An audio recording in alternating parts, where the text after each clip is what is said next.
Welcome to the PivotWorks rear wheel bearing replacement video.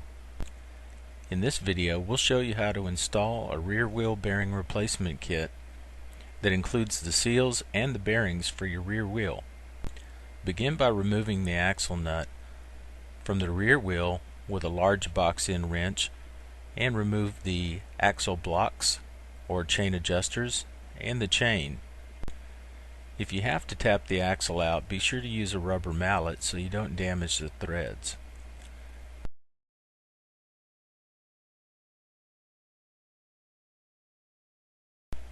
You can see from the diagram that the parts that we'll be replacing are the bearings and the seals.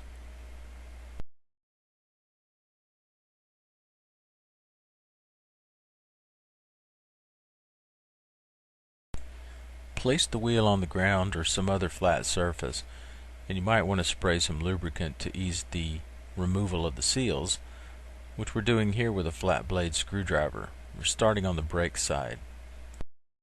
In the first example, we're using a retainer removal tool made by Motion Pro. You probably don't have one of these, so we're going to show you an alternate method. Okay, if you don't have the retainer removal tool, you can use the alternate method of a hammer and a punch to drive out the retainer ring.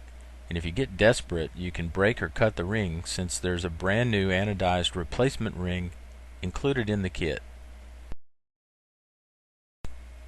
Okay, the key to removing the bearing is to get a straight shot on it from the other side, which means you're going to probably have to whack sideways on the punch to push the spacer out of the way so you can get a clear shot at the bearing.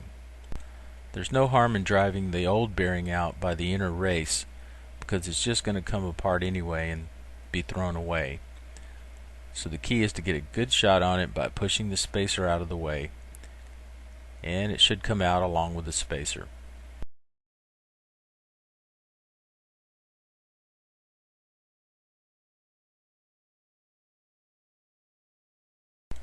It's a very good idea to freeze the bearings for about 15 minutes before you install them. And now you can use a big socket or a bearing driver, as we have here, to begin installing the bearing. Drive it in evenly. Make sure that you've got a good start on it before you drive it all the way home. The next step is to install the seal. You can do it with your thumbs.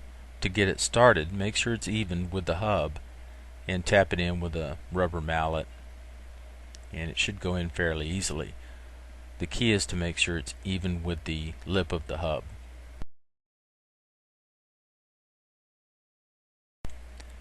Again, you can see here that we used a bearing driver to seat the seal. Because of its wide area, it's easier to get it lined up.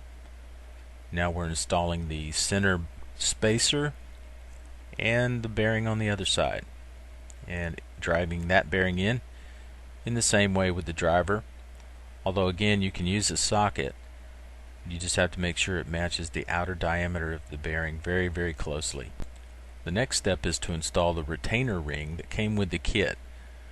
It's a beautiful anodized part, and just screw it in with your fingers until it gets tight. And you can use the special tool, or very, very carefully use a punch.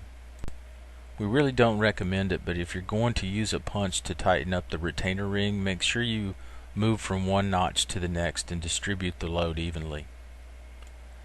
The important part is that you get the retainer ring tightened down to manufacturer's specifications.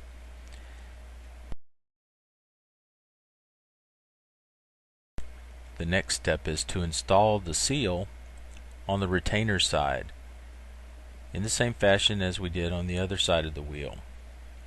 No trick here, you just want to make sure the seal is evenly lined up with the edge of the retainer ring. Next, apply some good quality grease around the entire lip of the seals on both sides of the wheel.